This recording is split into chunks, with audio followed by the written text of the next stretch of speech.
കേന്ദ്ര ബജറ്റിന് ഈ മിനിറ്റുകൾ മാത്രമേ ബാക്കിയുള്ളൂ. അപ്പോൾ ആലപ്പുഴ വലിയൊരു ആകാംക്ഷയിലാണ് ഹാഷ്മി.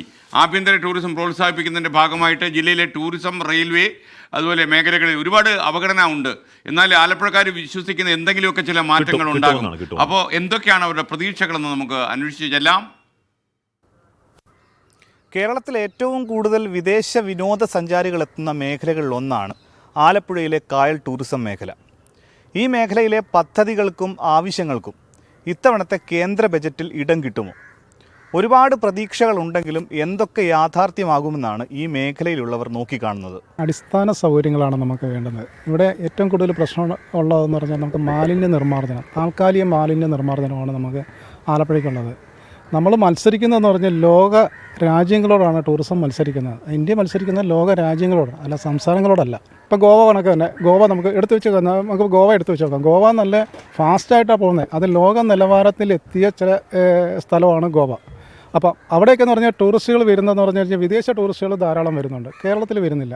ആഭ്യന്തര ടൂറിസ്റ്റുകളാണ് നമുക്ക് ഇപ്പം ആലപ്പുഴ നമ്മൾ നിലനിർത്തിക്കൊണ്ട് പോകുന്നത്. അപ്പം അതുകൊണ്ട് നമ്മൾ ഒരു കാര്യം ഓർക്കണം, ആലപ്പുഴയെ കൈപിടിച്ച് ഉയർത്തണമെന്നുണ്ടെങ്കിൽ സംസ്ഥാന സർക്കാരും കേന്ദ്ര സർക്കാരും ഒരേ കണക്ക് നമ്മൾ മുന്നോട്ട് വന്നെങ്കിൽ മാത്രമേ ആലപ്പുഴ നമ്മൾ ടൂറിസം മേഖലയിൽ നമുക്ക് മുന്നോട്ട് കൊണ്ടുപോകാൻ പറ്റത്തുള്ളൂ. സീ പ്ലെയിൻ പദ്ധതി ഒക്കെ നമുക്ക് അതിനകത്ത് വിനിയോഗിക്കാൻ ഉള്ളൂ. അത്തരം പദ്ധതികളോട് വിജയിച്ചെങ്കിൽ മാത്രമേ ടൂറിസം നമ്മൾ ലോക നിലവാരത്തിലേക്ക് നമുക്ക് ടൂറിസത്തെ കൊണ്ടുവരാൻ പറ്റുള്ളൂ. അതുകണക്കെ നമുക്ക് ചെയ്യാൻ പറ്റുന്ന ചില കാര്യങ്ങൾ, വില്ലേജ് ടൂറിസം നമുക്ക് ഡെവലപ്പ് ചെയ്തെടുക്കാൻ പറ്റും. വില്ലേജ് ടൂറിസം ഡെവലപ്പ് ചെയ്യുമ്പോൾ രണ്ടാണ് നമുക്ക് ഗുണം. അവിടുത്തെ ജനങ്ങളുടെ, നാട്ടിലെ ജനങ്ങളുടെ, ആ വില്ലേജിലുള്ള ജനങ്ങളുടെ അടിസ്ഥാന സൗകര്യങ്ങളുടെ വികസനങ്ങളുണ്ടാവുക.